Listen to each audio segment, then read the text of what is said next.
que vocês têm dúvida, né? E aí eu queria também trabalhar um pouco os itens do projeto antes da gente chegar na discussão do projeto. Já trabalhei o resumo e agora hoje, ou daqui a pouco, eu queria trabalhar a questão da introdução e depois o primeiro capítulo, que seria o de revisão de literatura. Né? Depois, mais para frente, já é outra coisa, né? Vocês têm que escolher a metodologia, que é o que a gente está tratando.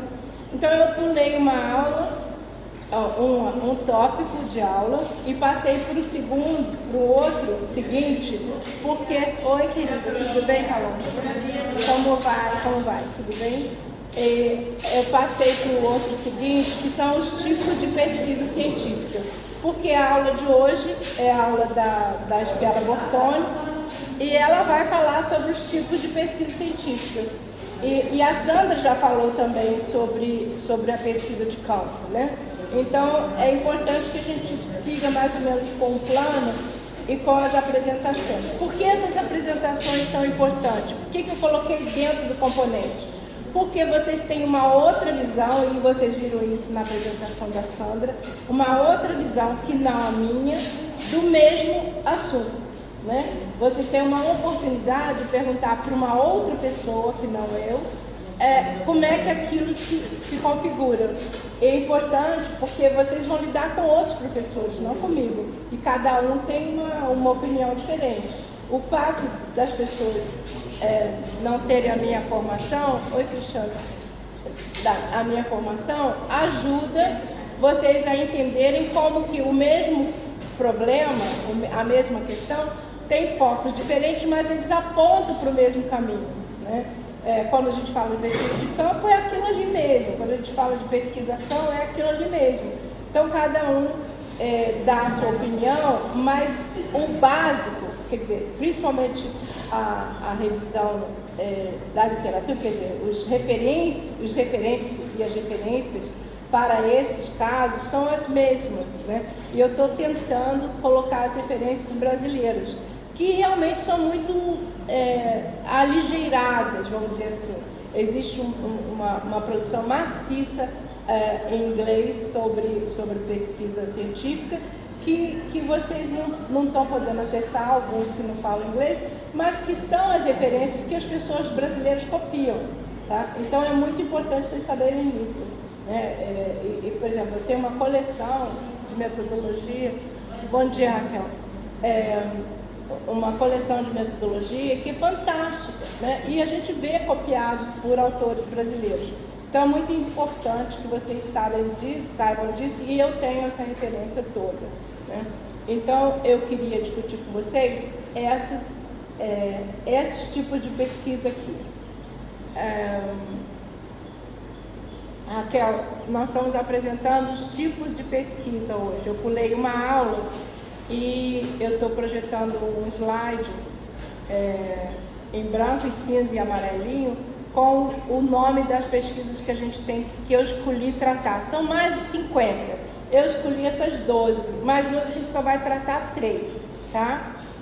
Você está muito bonito com essa roupa.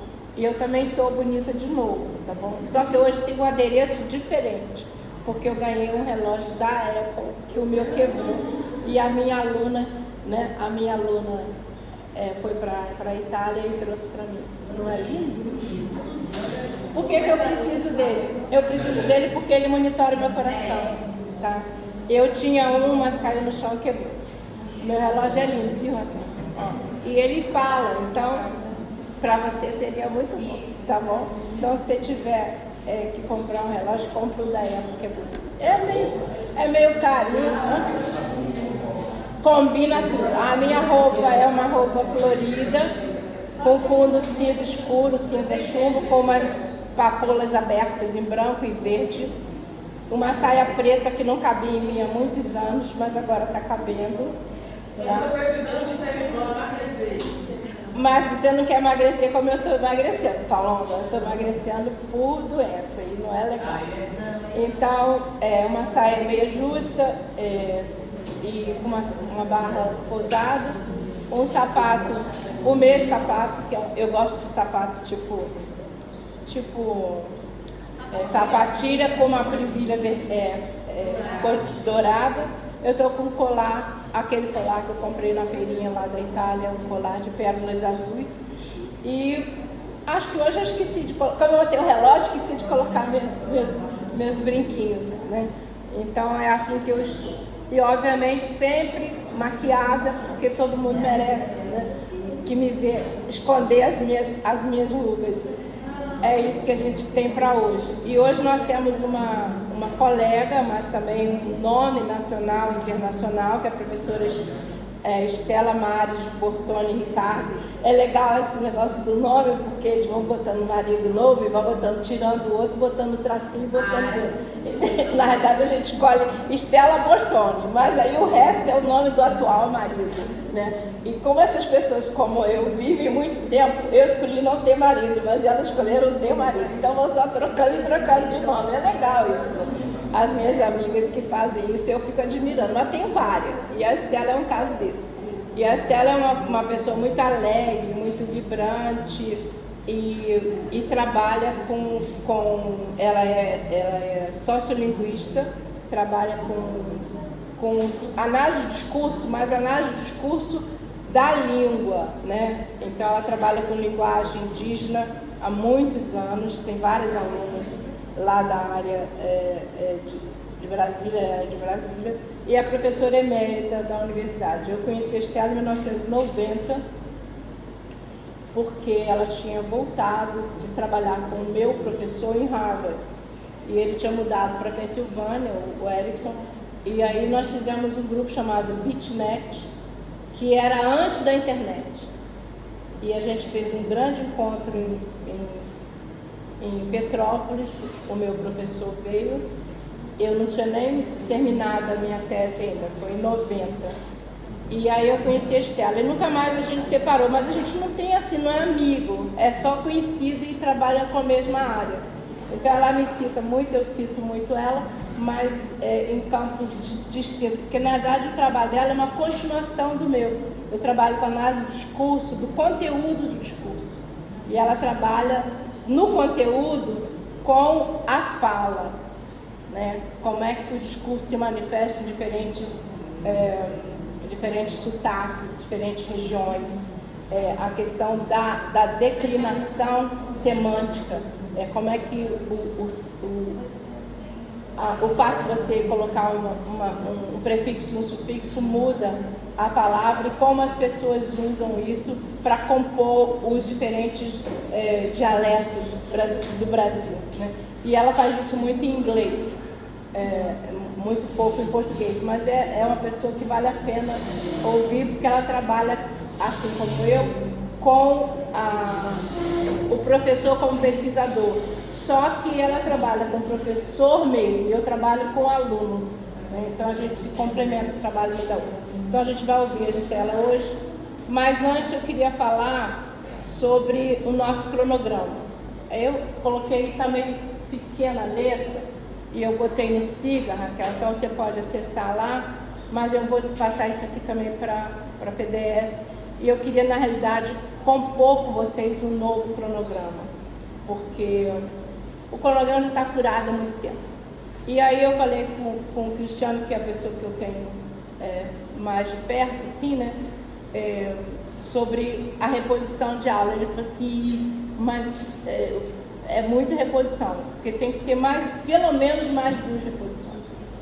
E aí a gente queria ver em que medida isso é viável para vocês ou não, e se a terça-feira à noite está funcionando. Parece que sim, que o pessoal, era 10h30, o pessoal continuava comigo online. Paloma. Né? Então eu, Paloma e o Juriti, e mais umas 11 pessoas. Então, assim, além de estar tendo uma frequência boa, né, entre 10 a 15, 16 alunos, no início tem mais gente, depois some, o pessoal que pergunta muito e tem ficado até o final. Isso me dá, apesar de eu ficar muito cansada, tem me dado bastante assim, ânimo, né, de compor a aula com carinho, com cuidado, para vocês terem um conteúdo significativo. Então eu listei aí os nossos conteúdos básicos, tirei alguns, mas eu listei os básicos e fechando já algumas coisas. Então hoje pulamos o dia 2, que foi o dia, eu agora estou projetando o cronograma de reposição, tá, Raquel? Com os dias de aula, da primeira até a 18, com o calendário das sextas-feiras de manhã. É a primeira aula. É só os vídeos que a senhora disse que ficaram gravados, eles ficam aonde? Porque no Siga só aparece vídeo, mas não aparece o vídeo, só aparece o vídeo está no YouTube, todos eles, né?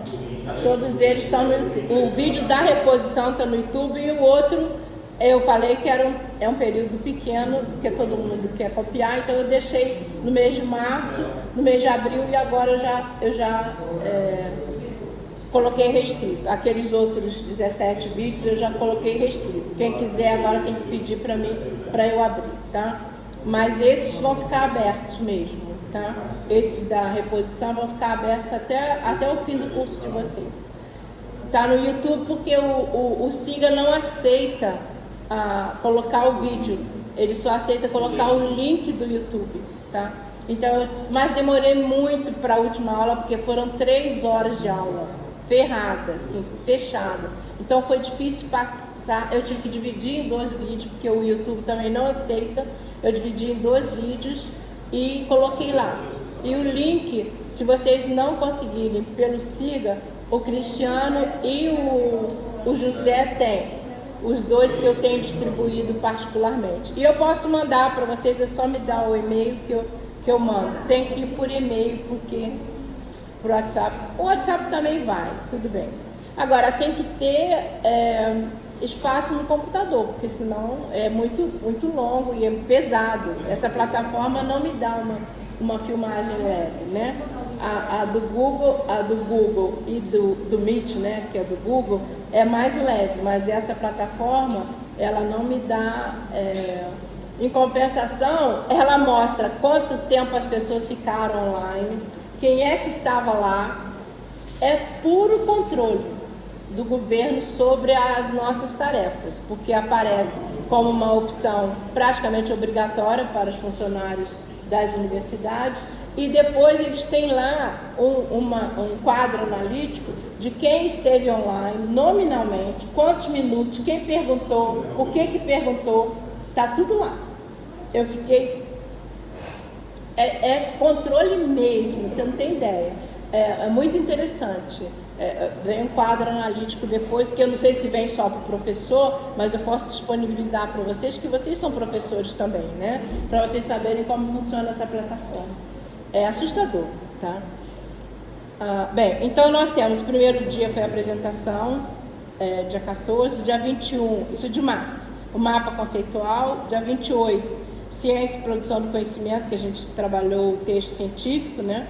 Aí, na aula 4, teria fundamentos. A gente substituiu pela aula...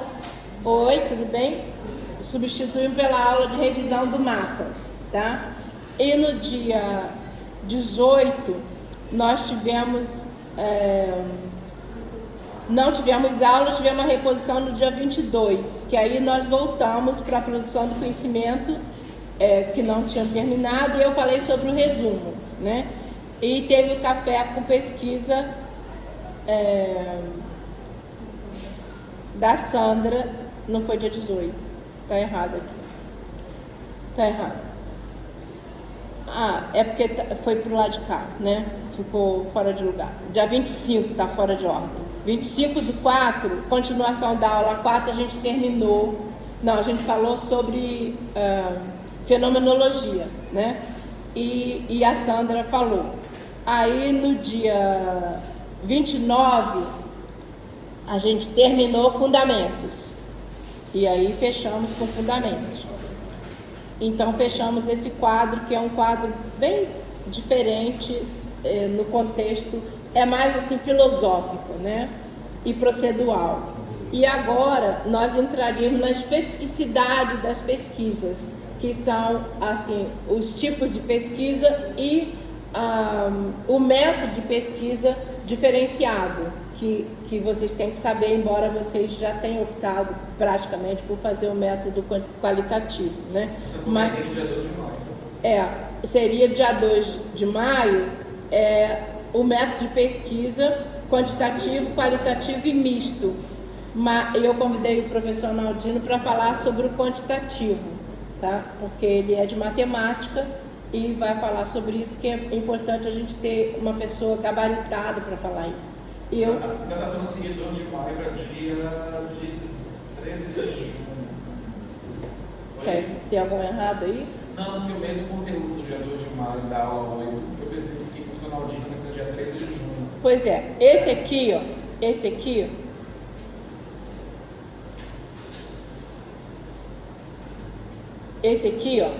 é a aula que o professor Naldino vai ajudar a gente, tá? E está prevista, tá? A gente está sem previsão de reposição. Eu queria muito que vocês combinassem comigo para a gente repor isso à noite, porque ele é super ocupado, tem uma agenda absolutamente lotada. Mas eu já coloquei ele no dia 13 de junho. Eu coloquei aqui, mas eu acho que a gente tem que combinar um dia de reposição extra, porque aqui a gente teria que falar sobre o produto educacional. E o produto educacional é muito importante para vocês. Então, eu acho que eu gostaria que essa reposição da aula fosse antes dessa aula, dos produtos e da dissertação. Vai ser sempre na segunda-feira, Não, isso aí vocês que escolheram. O Cristiano deu a opção, é terça-feira mesmo. Para mim não tem, eu já falei que eu sou vagabunda profissional se eu não fosse professora universitária na UFRB, tá? Porque eu encerrei a minha empresa e estou aqui exclusivamente para trabalhar para vocês. E das 40 horas que eu tenho que dar, só me deram para trabalhar 4 horas. 40 horas por hora? Minha carga horária é 40 horas e eu trabalho 4. Então eu estou com muita hora sobrando de vagabundagem que eu fico preenchendo, fazendo outras coisas. Tá? 40 horas eu vou dar 60. Não, eu dava 68, 80. Não, eu cheguei a dar 120. Eu estou acostumada a trabalhar 60, 80. Ontem, às 3 horas da manhã, eu estava montando isso. Porque eu tinha feito de um jeito e resolvi fazer de outro.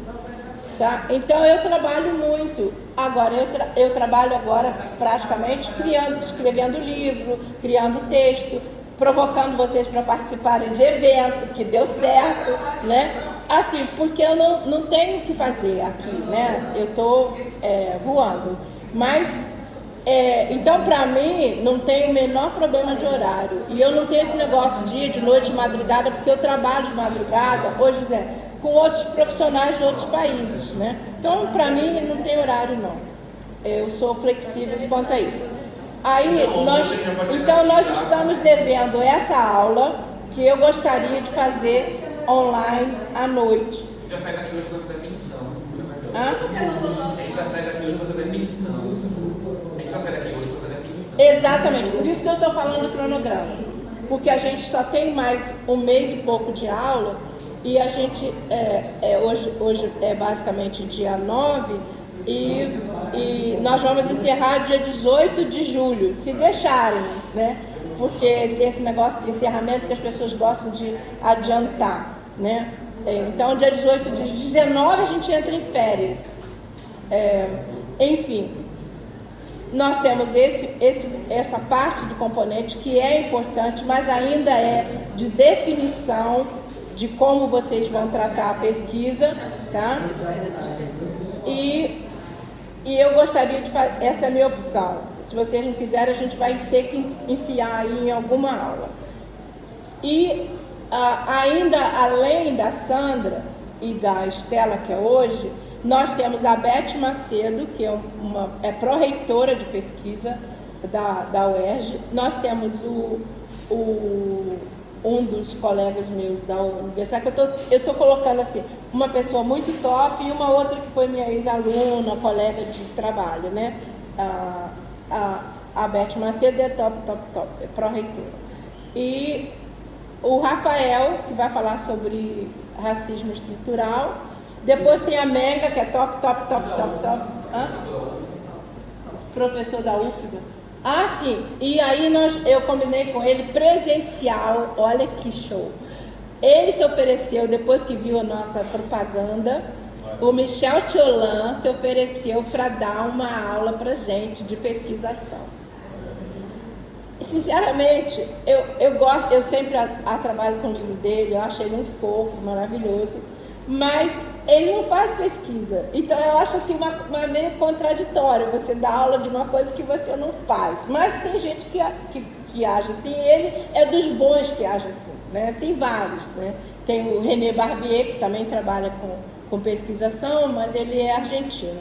E tem o Michel Tiolan, que também não é brasileiro, mas que se consagrou aqui. E ele está como professor visitante, como eu, na UFBA.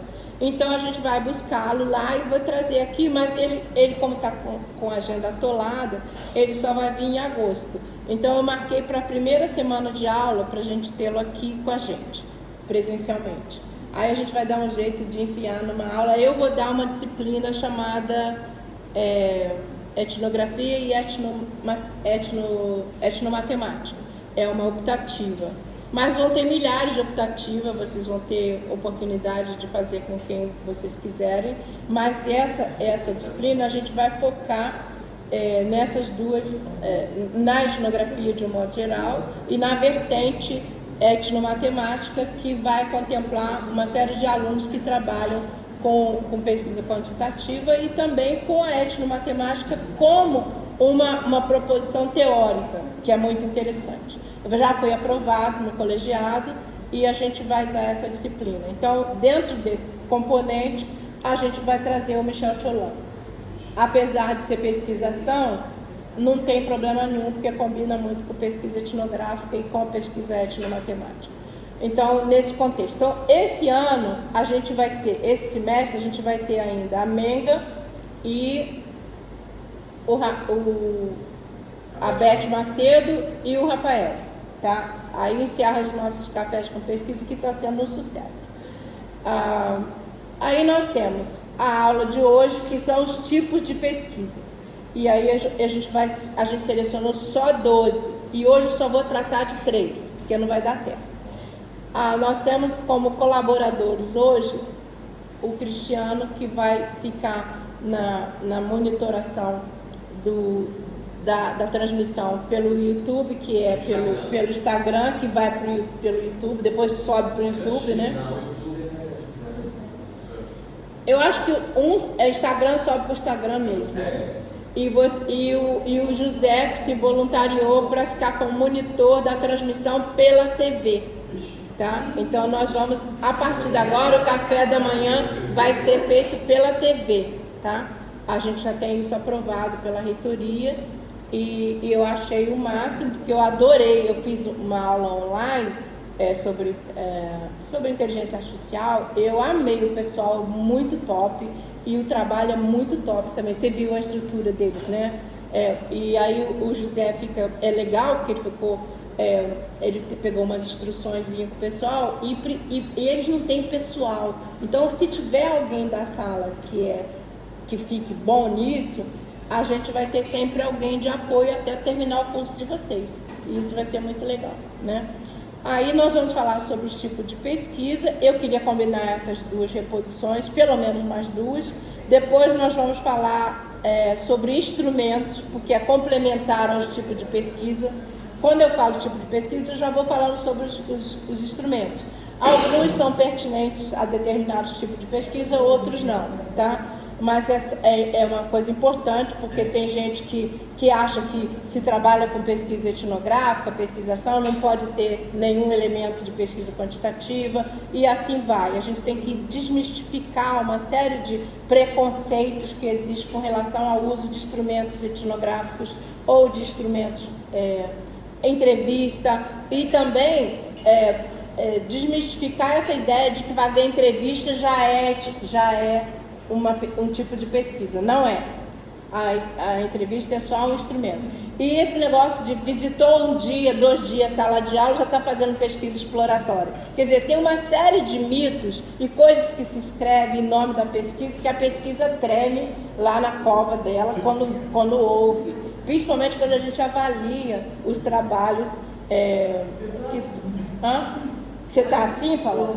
Mas é bom para vocês terem, porque tem gente que não chegou nem nesse nível ainda, tem gente que ainda está adormecido na questão. Você pelo menos já sabe que você tem problema. Porque quando a gente já sabe que a gente tem problema, é o meio caminho para você resolver o problema. O problema é quando a pessoa não sabe ainda, pensa que o caminho está certo.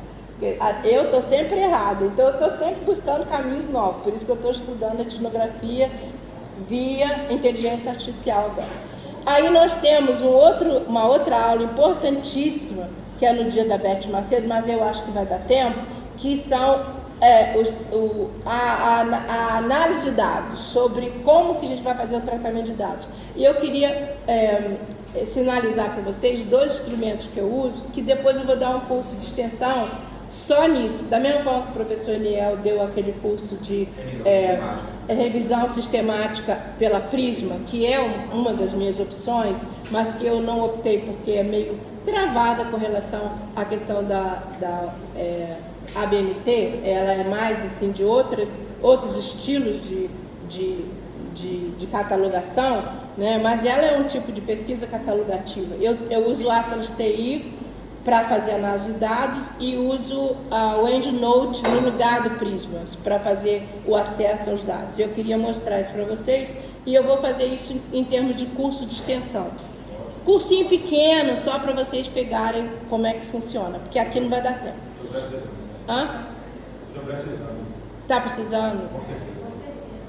O problema é que eu uso o Atlas TI e o EndNote desde 2012, ainda não aprendi ainda, porque quando eu começo a aprender, eles mudam a plataforma.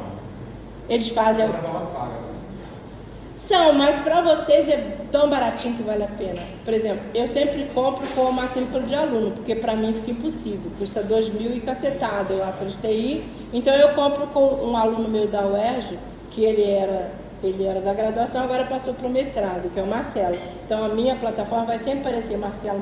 E antes eu tinha outros, que eu trabalho com isso desde 2012. Eu compro e ele usa, que não precisa pagar, eu pago e nós usamos, que você pode usar em até 6 computadores. E eu só tenho 3. Quando eu tinha 17, eu comprava 3 subscrições, com 3 alunos distintos, porque todo mundo tinha que ter. Então vocês podem comprar combinadinho com um coleguinha e dividir entre vocês. Um compra, divide, que é R$250. Aí você divide com alguém, fica 50, 60 para cada um, e 6 pessoas podem usar 6 computadores, não é 6 pessoas não. Que ele trabalha no iPad, Mas o que vai produzir, eu vou enxergar lá, produzir, vai enxergar. Exatamente. E são independentes. O que você grava no seu computador não vai para o dela, tá? Porque tem uns computadores que são assim combinadinhos, né? Os programas. Não é, a não ser que você use online. Mas se você usar no desktop, os dois funcionam independente. Eu vou mostrar para vocês o que é quando fizer esse curso, esse tópico de análise de dados. E aí depois vocês fazem no mesmo formato que o Eniel, que ele falou que foi muito duro, que foi muita coisa para dar em pouco tempo. Mas eu acho que vale a pena fazer esses cursinhos em termos de curso de extensão, porque é uma coisa rápida e não depende do professor. Você só sinaliza. Você, como usuário, é que vai se adaptando à plataforma. Porque eu, por exemplo, como eu terceirizei, eu falo terceirizar porque é uma palavra horrorosa, né? Eu terceirizei fazer análise de dados, eu terceirizei agora a plataforma para você, a plataforma da RPM, sei lá, né? Eu vou terceirizando, porque eu não consigo saber tudo. E isso vai sempre mudando. Então, eu terceirizei para a Adriane fazer análise de dados pelo Atlas TI. Menino, quando chegou, eu fui fazer o ano passado para um amigo meu, um aluno de doutorado, mas levei uma coça, mas foi muito difícil. Eu tive que reaprender tudo. Então, agora eu estou up to date da última versão, que foi 2024. Eu acho que ainda não passou para 2025. Então, o Atlas TI eu estou bem atualizada. E o EndNote também, porque eu já estava fazendo. Eu estou usando o Zotero, que é uma coisa do bibliográfico, e o FastSpace, que também está... Esse é muito difícil, é muito complexo. O Zotero, a versão gratuita, só são 300 megas, você pega 10 e tá acabando. Esse é melhor porque a versão gratuita, ela é limitada a 100 artigos. Geralmente eu rodo 1000, então não dá para mim, eu tenho sempre que usar a paga. Mas quando eu quero fazer uma testagem, por exemplo, agora eu fiz uma testagem, não foi, José, que eu mandei para você, com 100 artigos de inteligência artificial em português. Como tinham poucos artigos, eu rodei na versão gratuita, porque acabou a minha paga. E o Marcelo não tinha ainda feito a matrícula dele.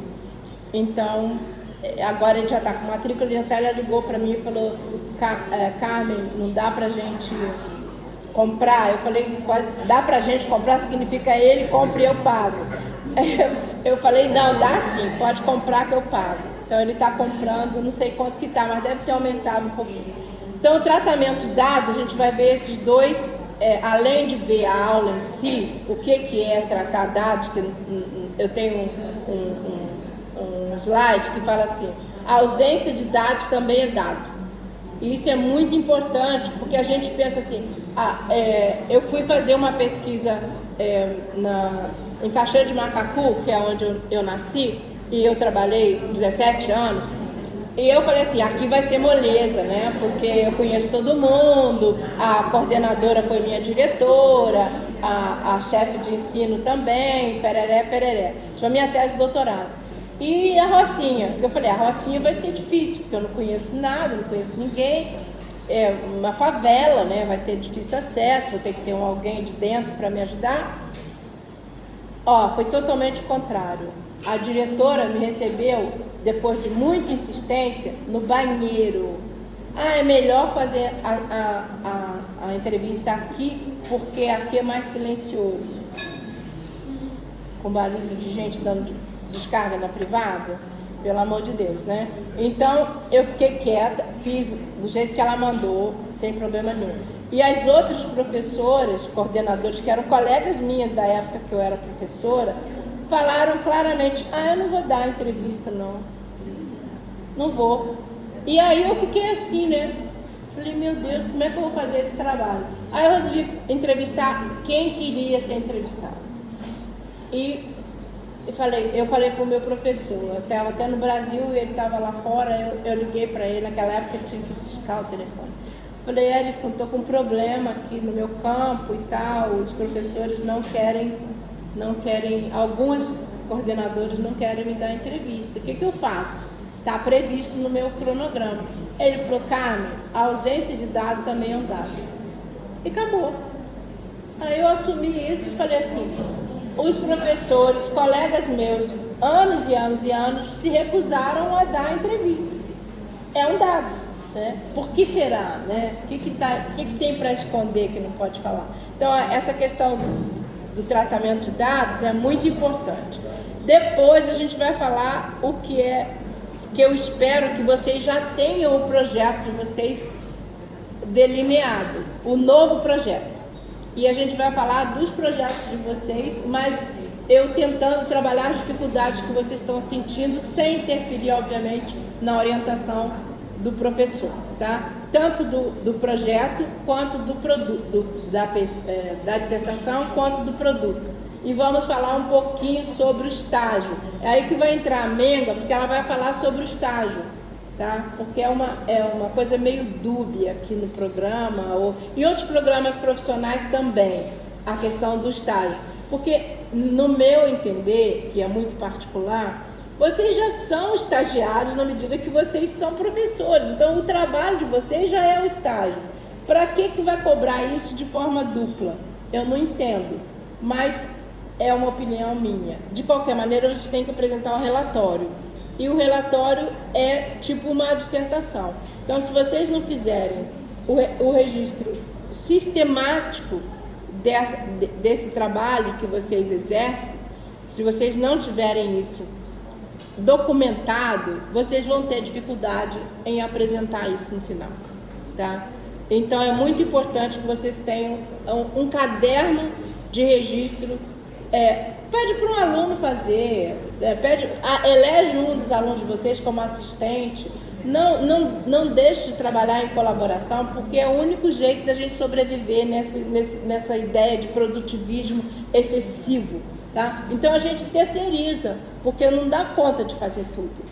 E essa parte do estágio é uma coisa que vocês podem terceirizar, pelo menos para a pessoa fazer o registro, que seja por iPhone, pelo laptop, qualquer coisa que o aluno tiver para fazer o registro e mandar para vocês sistematicamente, semanalmente, até o final do curso de vocês, que vocês vão ter que apresentar isso lá no ano que vem. Só que se vocês não fizerem, começarem a fazer esse registro agora, vai acontecer o que aconteceu com muitas turmas anteriores, que eu vi aí, sabe? Mas ela não fez o relatório. Não fez o relatório porque ela não tem registro. Como é que vai fazer relatório? Ninguém falou nesse curso aqui que ela tinha que dar conta disso também. Falou passando assim, vocês tem que fazer um estágio pedagógico. O estágio pedagógico, mas o estágio pedagógico o que é? É a minha aula mesmo. Então não preciso fazer nada. Não tem que fazer nada, não. Tem que fazer sim. E esse registro é importante. Porque se você não tiver isso, você não vai fazer o relatório. E se não fizer o relatório, você não cumpre a tarefa de terminar o curso. Quer falar alguma coisa, José? Não costuma ter, na verdade são duas. Uma diz respeito à internet, nos testes que eu estou fazendo, a plataforma cai de 2 em 2 segundos. Mas daqui a pouco a gente... Vou fazer pelo meu iPhone? Pode ser. Tá? Testa aí. A UFRB teve que encaminhar um código para o dispositivo. Aí eles encaminharam para o meu. O segundo ponto diz respeito ao estágio. A gente ainda tem 1 hora e pouco para resolver essa questão da internet. Se existe um layout, um modelo, um cenário, tem. Um mínimo de páginas? Tem. Eu acho que o número de páginas depende do seu volume de trabalho. Tem gente, por exemplo, que faz orientação educacional, como o Cristiano, que tem aquelas reuniões, né? E tem os professores, as tarefas dos professores, qual é o tipo. Agora eu posso deletar, eu posso atender aqui, fica maior chiqueza. Então, é mais difícil ele fazer o registro, por quê? Porque o volume de trabalho é muito pouco. Vocês que dão aula que nem enlouquecidos à noite, você tem um registro sistemático de 12 aulas semanais, sabe? Que é uma coisa assim absurda. Então você vai colocar todos os cronogramas, o seu plano de trabalho, as aulas que você deu, o exercício que você passou para os alunos, isso tudo faz parte do seu trabalho. Tem muita gente que trabalha à noite aqui, né? Trabalha durante o dia e tal, que tem gente que tem um trabalho burocrático, como o caso da Laíla. Então o trabalho burocrático, ela vai ter que transformar isso em um catálogo, vamos dizer assim, de tarefas pedagógicas. É mais complicado, mas para cada um de vocês, se vocês quiserem conversar em particular sobre isso, a gente abre uma live, não precisa nem ser no meu.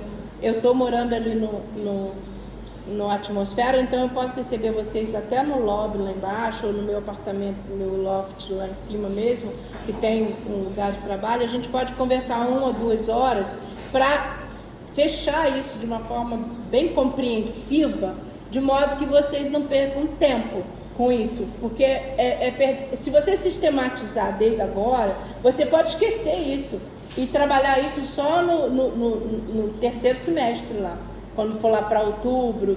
Esse estágio não necessariamente a gente vai usar no nosso bloco de trabalho como estágio. Eu pensei que tinha que dar aula de graduação. Não, o ideal seria, mas vocês, como são profissionais, vocês já têm isso embutido na condição de entrada de vocês. E inventar uma outra coisa é no mínimo inviável, porque você já tem esse trabalho. Vai fazer mais um, porque nos meus alunos, por exemplo, de mestrado, lá que não tem o mestrado acadêmico, a gente abre o espaço, por exemplo, tem concurso de professor substituto que paga uma merreca, não é como o federal. O federal paga a mesma coisa que o professor titular, mas o Estado paga uma merreca. Tipo assim, se você trabalhar muito, 12 horas por semana, que é o top, né? Você trabalha entre 8 a 12 horas por semana. Você ganha R$500, R$600. Mesmo assim, tem concorrência para entrar. O que eu faço? Eu geralmente entro na comissão e coloco os meus alunos e os alunos dos meus colegas, que vem gente de fora, né? Eu dou prioridade e na banca a gente já faz um edital que dê um número de pontos maior para quem é aluno do programa. Porque aí você viabiliza o estágio para quem está fazendo mestrado e doutorado. Porque tanto no mestrado quanto no doutorado tem que você aprender a dar aula. Imagina, você vai ser mestre sem saber dar aula, né? Então, existe isso. Para vocês não tem essa exigência, porque já é condição de entrada.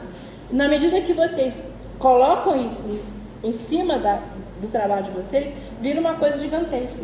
E você já tem o produto, já tem a dissertação, ainda tem o estágio, ainda vai fazer estágio extra, não vale a pena. Fala. No caso, sabe, o Cristiano, o meu, o Juriti, que é o mesmo que é a coordenação pedagógica, a gente vai sistematizar, por exemplo, as atividades do dia C, que a gente tem com as áreas das escolas, nesse relatório, nas atividades que vão constar esse estágio. Eu nunca sei se seu nome é Gilberto ou Getúlio. Gilberto. Ah, com certeza. Gilberto, é muito simples. Basta a gente ser autêntico. O trabalho da gente fala mais do que qualquer coisa na vida da gente. Se você fizer o registro exatamente do que você faz, vai sobrar estágio, porque a gente faz muito, o professor trabalha demais.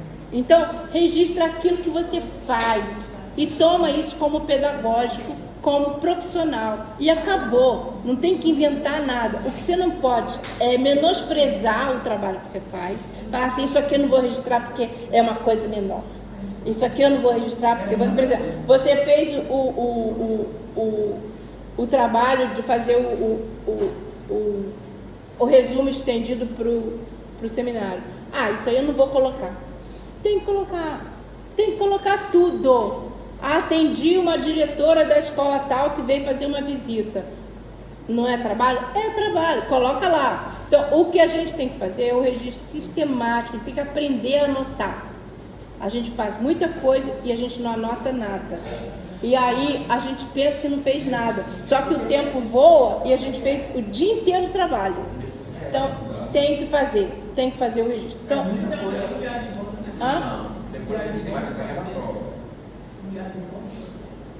você chama de diário, você está no avião ou não? Mas eu chamo assim que é chique. Chique não, chique você chamar caderno de pau, que é o que a gente tem. Diário de bordo foram os navegadores que inventaram, então não serve para nós. Sua colega que vai dar aula, sua amiga, bota no livro dela, diário de bordo. Pois é, mas a Estela, eu te falei, a gente tem opiniões diferentes. Eu comungo assim com um monte de gente que tem opiniões diferentes da minha. A gente está lendo o livro, ela está dizendo, ó, pesquisa isso, o livro dela é mais do que o livro, tem muita coisa que você tem que estudar,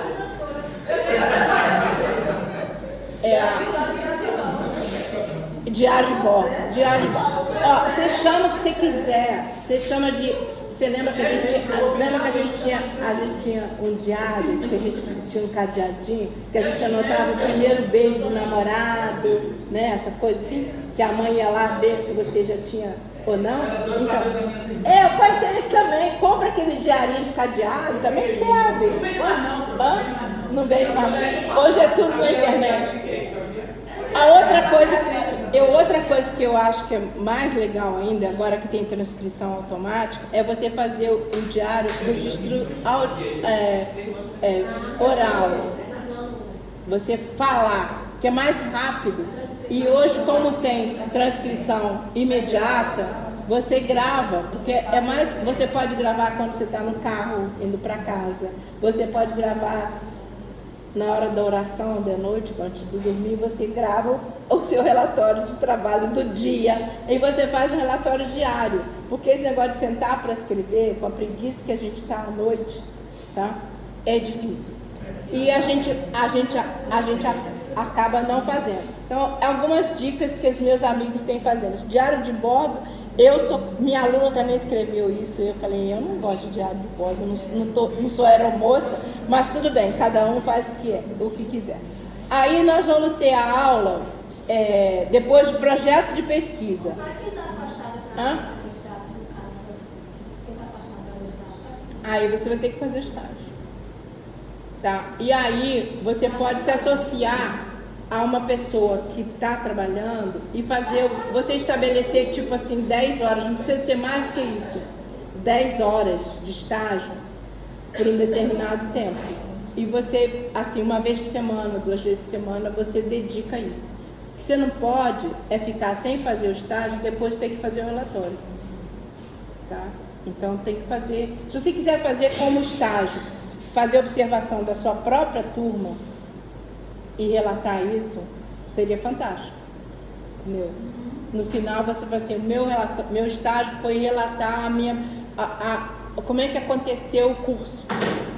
O que é importante é você definir o que é estágio para você e fazer o registro. Isso que é importante. Fala. Para fazer esse estágio, pode ter responsabilidade do Comitê de Ética? Não. Você já pode iniciar. Não, o estágio é profissional, você já é profissional. Porque, por exemplo, o meu não seria na minha sala. Seria com outras pessoas, com outras escolas. Não, o comitê de ética, ele é usado quando você faz um trabalho de campo, de pesquisa, onde você tem que registrar, assim, a modificação, o que aquela pessoa falou, entendeu? Porque o meu é nessa linha. Então, você tem que passar pelo comitê de ética. E se você não passar logo... Isso, eu quero saber. Aí, para você passar no comitê de ética, tem um documento chamado Consentimento Livre Esclarecido, que eu tenho vários modelos, inclusive a Sandra ofereceu o dela, né, aquele dia. E o dela é muito completo, porque ela trabalhou na prisão, então ele é muito completo. E eu acho que você podia seguir o dela, ou tem vários lugares. Eu já posso submeter agora? Você deve submeter. Já era para ter submetido logo depois que você passou. Tá? Porque você não precisa ter as pessoas propriamente ditas, o sujeito. Você tem que ter potencialmente quem é o sujeito. Tá? E esse negócio de cima para baixo não funciona. Tá? Tem que ser o consentimento da pessoa. Então você faz desse jeito que eu faço. Chega na hora que você chega, você não sabe quem é que vai estar lá. Aí você entrega e registra que você está entregando, entendeu? E a pessoa assina, fica com uma cópia e você com outra, tá? Essa parte aí, eu estou falando pela sua fala, vamos das aulas, nós chegamos ao ponto.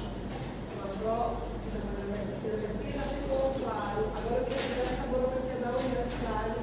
Tá, eu não sei como é que é aqui, mas na minha universidade, eu tenho um ex-aluno que é membro titular do Comitê de Ética.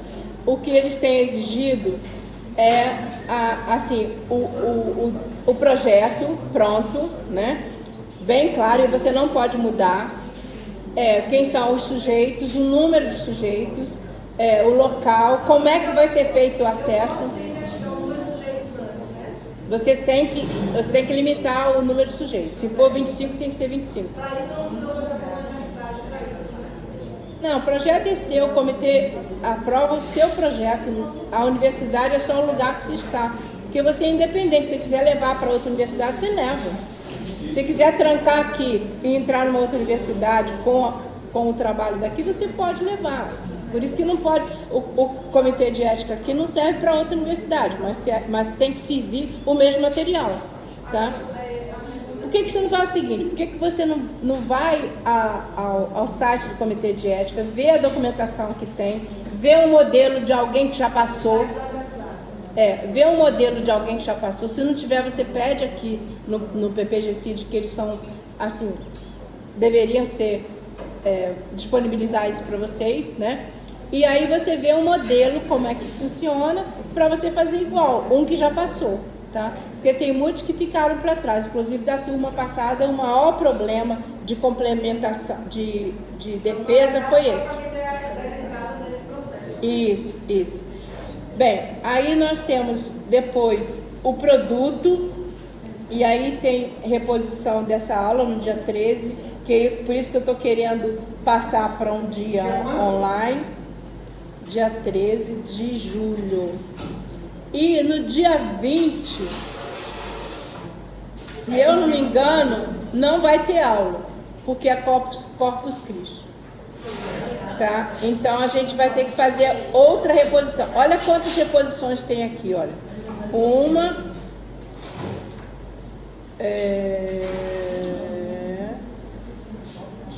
duas. Nós temos 3 reposições, mas eu queria fazer pelo menos 2, tá? Se vocês não se importarem. E só um minuto, tem um item só de ética, que a gente vai falar sobre isso. Mas é no final, é o último. Depois vai ser lá uma avaliação. Por quê? Quem não, eu ia alertar nesse dia, oi Nara, tudo bem? Eu ia alertar nesse dia que quem não fez, faça urgente, porque senão vai perder o tempo. Porque até agosto, oi, tudo bem meninas? Até agosto você tem que estar com isso resolvido. Entendeu? Esse é o meu encaminhamento. Bem, então eu vou nova. Pode falar, Gilberto. Assim, quando as reposições, óbvio que é necessário levar, mas a gente tem que ver um dia, fica melhor, pelo menos a maioria. Porque eu percebi que naquela última aula, uma aula muito boa, mas só tínhamos 12 ou 13 pessoas participando. Que, sinceramente, para minha experiência de reposição de aula no fora do horário, é uma glória, tá? Porque eu já dei aula para turma de 40, tá? Que tinham 6 na reposição. Por quê? Eles assumem que como vai gravar, eles podem ver depois. Mas não é a mesma coisa ali, a gente fazendo as referências e tal. A aula, como eu disse, a aula foi muito produtiva. Mas hoje muita gente vai ver isso aqui. Qual é a sua opção? Então a gente articular meu dia no grupo que tenha melhor, para pelo menos eu sei, gente, mas a adesão está sendo pouco, mas aí eu entendi. Mas assim, e se mas pouca na sua opinião. A gente faz essas datas aqui, pelo menos, ó, porque aí tá todo mundo aqui, todo mundo assinou, sabe? Por isso que eu abri a aula hoje para discutir isso. Porque eu vi que online está criando um certo ruído, no sentido de que, mas os outros professores não estão fazendo reposição. A questão, porque é feriado, reposição de feriado, imagina, eu não estou fazendo reposição por causa do feriado, eu estou fazendo reposição porque vocês precisam desse conteúdo. E nossa aula está furada geral o calendário, tá? Então eu não posso privar vocês desse conteúdo só para eu ter um feriado. Inclusive porque eu tenho ido para o Rio de Janeiro. E para eu dar aula online, tanto faz no Rio de Janeiro. E eu não tenho ido para o Rio de Janeiro, eu queria deixar bem claro, eu não tenho ido para o Rio de Janeiro porque eu quero morar lá. Porque minha casa é lá e é realmente uma casa maravilhosa. É porque eu estou precisando de tratamento de saúde. Então eu vou lá porque os meus médicos estão lá. Inclusive, agora eu vou começar, hoje mesmo eu vou no médico aqui, tá? Oba! Então eu tenho ido e para mim fica mais fácil de dar aula online porque eu não estou aqui, qualquer lugar a gente dá aula, né? Então, mas eu não tenho problema nenhum de dar aula aqui também presencial, inclusive à noite, inclusive de madrugada. Eu não tenho problema de horário. Mas eu não estou falando de vocês, eu estou falando de mim. Se vocês resolverem, se o Gilberto resolver que ele quer aula meia-noite, Eu vou estar aqui. Vocês já viram que eu fico animadinha de noite. Né? O Cristiano quase morrendo lá. O Cristiano quase morrendo lá. Vamos começar então.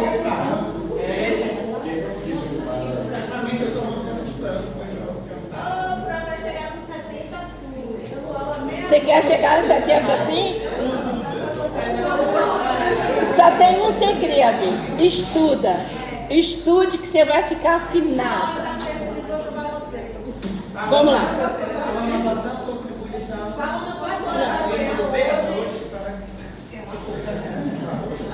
Gente, era 3 horas da manhã, eu estava preparando isso aqui, porque eu queria fazer uma coisa bem sintética, tá?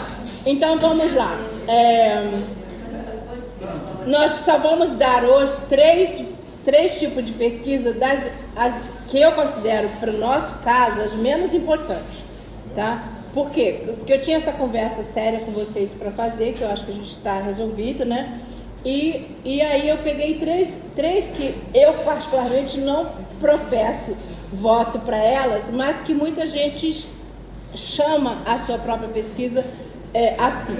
Então, a Raquel saiu, né? Mas a gente tem algumas pesquisas, então, que a gente vai falar, ó, exploratória, explicativa e experimental, são as que nós vamos ver hoje. Depois a bibliográfica, que é mais de conhecimento de vocês, mas tem alguns pormenores que eu acho que vocês estão patinando, tá?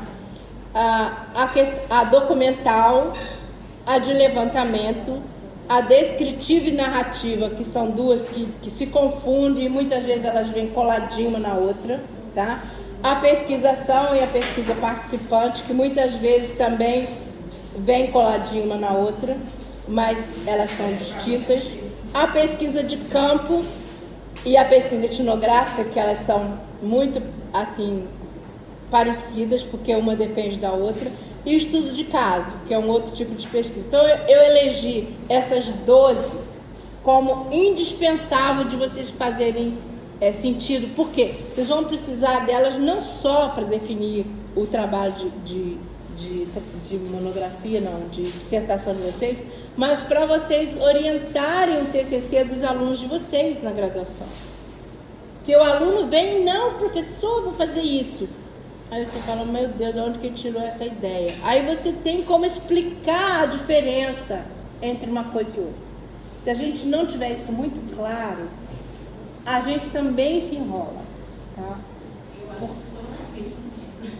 Pois é, Nara, mas tudo é a prática.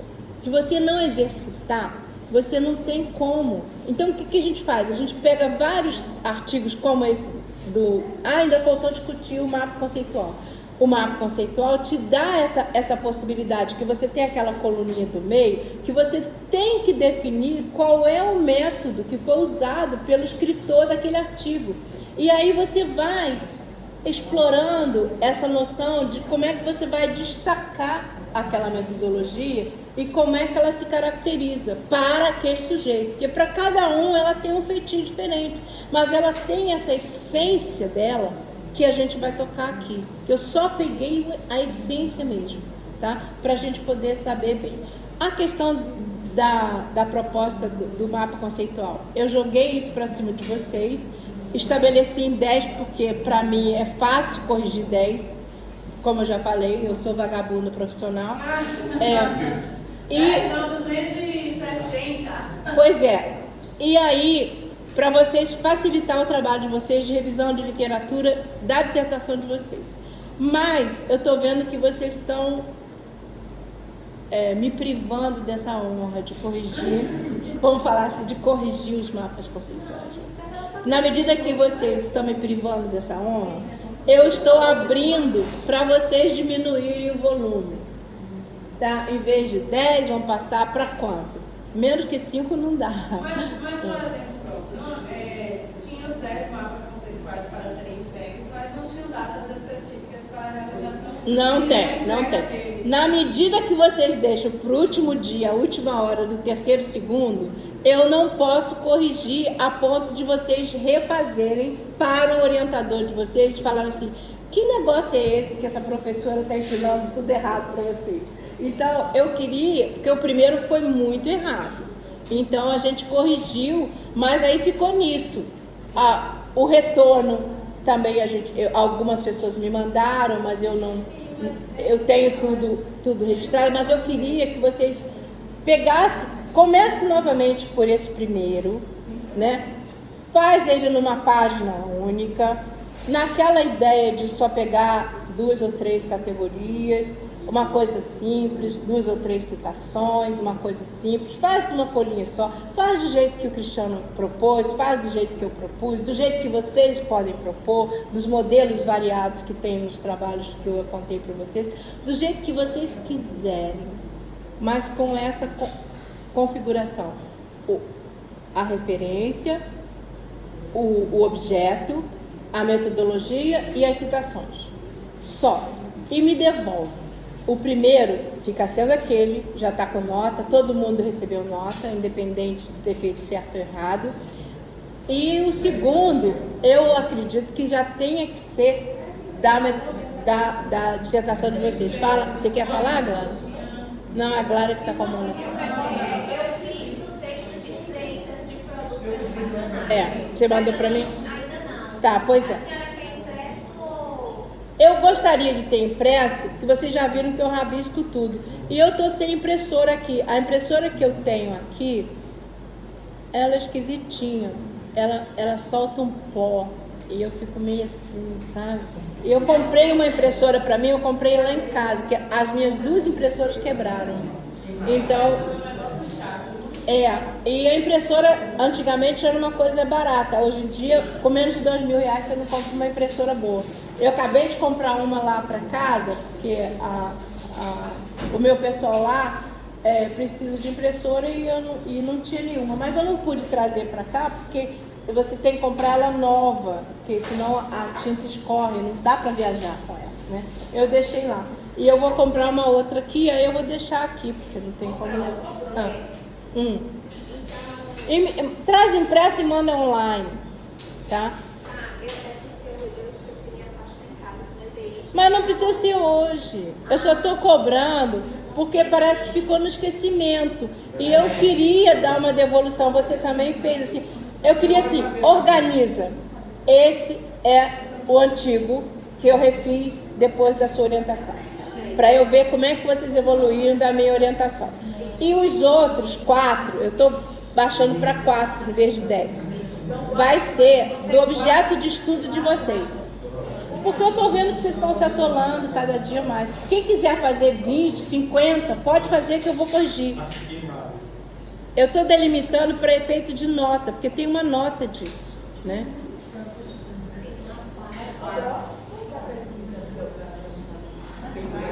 Biográfica? Bibliográfica é a mesma. É a biográfica. Eu não sei, mas eu posso colocar. Mas eu não acho que pesquisa biográfica, a pesquisa histórica, biográfica, é de outra área, não é muito de educação, né? É psicologia a pesquisa biográfica. Mas a etnografia dá bem para você fazer isso, a alta etnografia, tá? Fala, José.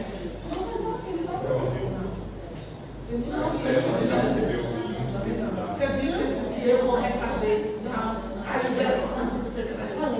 Quem não recebeu a devolutiva do primeiro, a senhora poderia mandar? Tá, eu vou procurar lá. Tá com o nome, tá, né? Vamos lá, gente. Vamos caminhar, senão agora que a Raquel já voltou, a gente já pode passar isso aqui. Pesquisa exploratória. É um slide que tem um homenzinho com uma lupa para variar, né? Tá escrito um sticker, você chama, post-it, né, que se chama. Com escrito tipos de pesquisa. Aí eu fiz em todos eles eu vou fazer assim uma coisa, só um slide com 3 coisas: definição, exemplo prático e referência, para vocês terem uma coisa bem simples, bem definida. Então a definição está muito pequeno, né? A letra está muito pequena, mas eu leio para vocês. A definição de pesquisa exploratória, tá? É um slide novamente branco com fundo azul claro e amarelo. com uma luzinha ali e está escrito: a pesquisa exploratória. Aí eu tirei daquele Gil, que é um autor muito citado na área de metodologia de pesquisa, o Antônio Gil, apesar que eu acho que ele é bem ultrapassado, mas é muito usado. A pesquisa exploratória pode ser compreendida como o gesto inicial de um pesquisador de compreender as possibilidades, nuances e sentidos do objeto a ser estudado antes de qualquer categorização ou formulação de hipótese. Aí ele fala: essa abordagem busca proporcionar maior familiaridade com o problema, tornar explícito dimensões ainda ocultas e abrir caminhos para estudos subsequentes, descritivos ou explicativos. Ela é particularmente útil quando o objeto da investigação ainda não foi suficientemente problematizado ou quando há necessidade de reformular questões, delimitar conceitos e construir referenciais teóricos mais sólidos. Ou seja, ela opera como uma sondagem intelectual, permitindo ao pesquisador desenhar o mapa de uma realidade até então mal compreendida. Então, o estudo exploratório, ele é sobre um objeto que vocês nem ouviram falar ainda. Vamos ver uma coisa que eu estou usando bastante, que nós nunca tínhamos ouvido falar: a Covid. Né? A Covid foi assim, uma bomba. Né? A inteligência artificial, que estava parado no tempo durante quase 50 anos, que agora explodiu. Né? Então, são tipos de temática, de objeto de estudo, que a gente tem que explorar para saber como está. Tá? Então, esse é um tipo de pesquisa exploratória. Eu dei uma ideia aqui de exemplo prático. Suponhamos que uma equipe de pesquisadores esteja interessada em compreender como os professores de escola pública do Recôncavo Baiano estão utilizando as tecnologias digitais após a pandemia do Covid-19. Como há poucos estudos sistemáticos sobre esse recorte geográfico e sociocultural específico, eles optam por uma pesquisa exploratória. Então, a pesquisa exploratória, ele vai ver, o pesquisador vai buscar uma coisa que tem pouca coisa. Vamos dizer que tenha pesquisa sobre Covid e sobre o uso desse recurso online, que eu acho que estão até abusando, né, de dar aula online, e que tenha pessoas da minha idade, por exemplo, professores mais antigos, que não tinham nenhuma noção de como usar os instrumentos online. Essas pessoas passaram por uma transição rápida e assim, que ultrapassa qualquer tipo de movimento interno delas. Elas não queriam isso, tiveram que fazer obrigadas. Como é que estão essas pessoas? E os outros, como eu, que apesar de ser velha, já usava demais a internet, já dava aula online, já fazia tudo isso. Como é que essas pessoas ajudaram as outras que não tinham essa familiaridade? Né? Isso é uma coisa muito comum. Eu fui solicitada várias vezes, até dentro de casa mesmo, para ajudar a montar, a entrar na rede, a usar a plataforma. Quer dizer, como é que isso aconteceu? E seria uma coisa para a história de vida também, né? De alguns professores que tiveram muita dificuldade e que hoje mudaram assim, de opinião com relação à tecnologia. Porque até pouco tempo, eu dou aula de tecnologia mais de 20 anos, e dou aula sistematicamente, que era obrigatória da pedagogia na UERJ, e eu pegava sempre porque eu gostava. Eu sempre usei tecnologia como hobby, porque eu gosto de Macintosh, eu gosto de Apple, né, vocês estão vendo. Então, eu gostava de tecnologia porque eu achava que era uma coisa de futuro, mas sempre foi marginalizado. Tecnologia era tipo assim, ela trabalha com tecnologia, é tecnicismo, é técnica, não é intelectual o suficiente, né? Então, sempre teve essa marginalização. E agora, esqueceram tudo isso, a marginalidade da tecnologia ficou jogada no lixo, e a gente está entrando nessa como se fosse a única opção e a melhor opção possível. Os cursos de EAD pulam por aí, inclusive de mestrado e doutorado. Só um final rapidinho. A gente determina o horário do Tá. café, porque 10 horas entra a palestra. Tá, a gente vai terminar 9h30. Então eu coloquei as referências, vamos passar para outra e eu termino nessa, eu só consegui dar 2. Sim, os mapas, serão quantos mapas? Eu diminuí para no mínimo 5, tá? E aí vocês podem fazer até 50 que eu corrijo, tá? Que eu já falei que eu sou vagabunda profissional. Vocês não gostam que eu fale assim, né? Que eu sou vagabunda profissional. Mas eu fico tão orgulhosa. Imagina, eu trabalhava 130 horas, 140 horas semanais. Hoje em dia eu trabalho 4 horas só. Você vê que beleza? Hã? Mas eu não sou feliz, porque minha vida é trabalho na área. Eu não sei fazer outra coisa. A minha vida é trabalho. Eu faço bolo também. A senhora não se estava no bar para tomar cerveja, pronto. Cerveja. Não é? Não, eu reúno os meus alunos na minha casa para tomar chá, para tomar uísque, para tomar...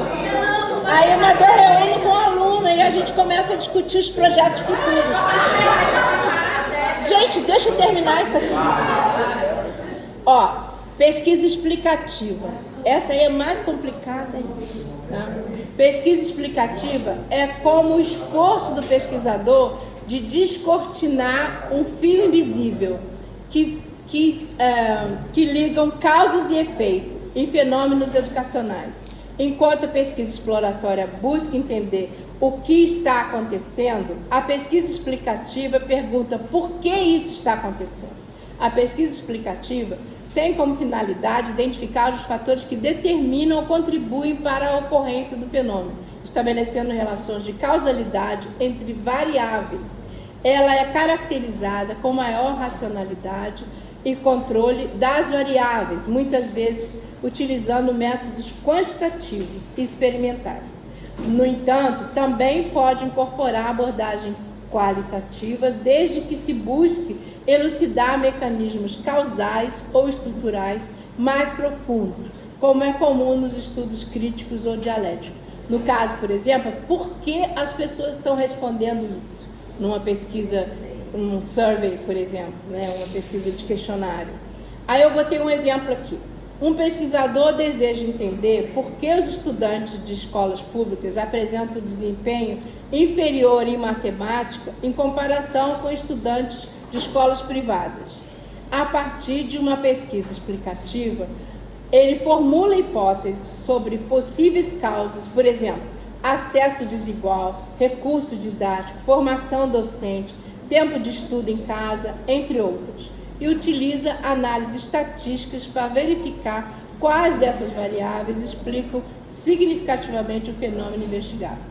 A pesquisa explicativa é, por exemplo, o caso dele fazer a pergunta para os alunos sobre que dia que vai ser a aula online, por exemplo. É um tipo de pesquisa explicativa. Eu acho que precisa um pouco mais de componente, mas ela é muito voltada para, por exemplo, fracasso escolar. A maioria dos trabalhos, inclusive da Maria Helena Souza Pato, são de pesquisa explicativa, porque quer explicar as causas do fracasso.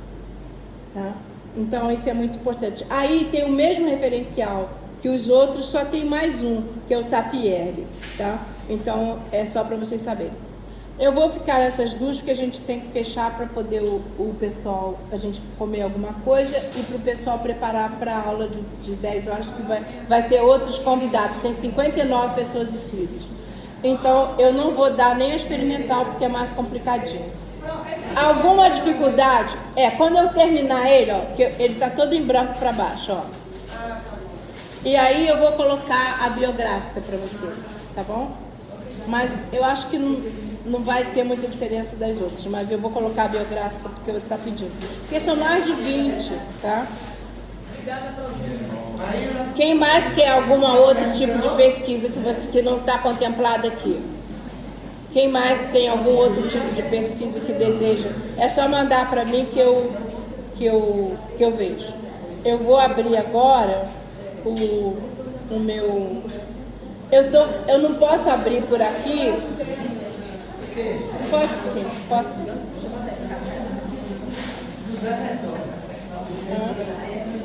Eu trouxe um pãozinho saudável.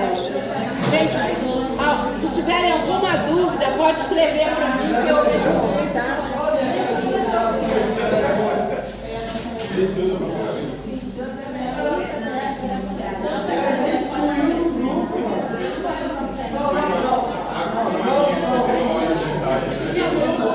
Um HD de top. Eu trouxe um HD aqui. Eu trouxe um HD.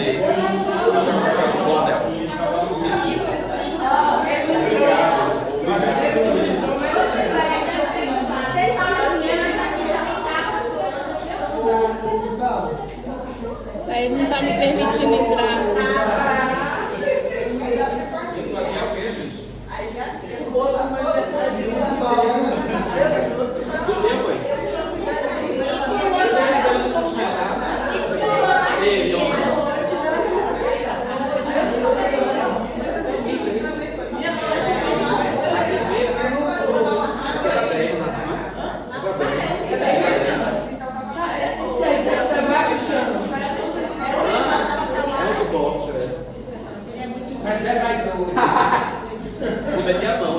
Gente, pergunta, eu vou dar metade do tempo para pergunta, tá?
Estiga o cabelo passando, né? Aqui, por exemplo, vermelho, azul, vermelho, azul, azul, vermelho, azul, e azul. Aí aqui, esse é o base, o vermelho é o base, mais um, mais dois, mais três. Só que eu posso usar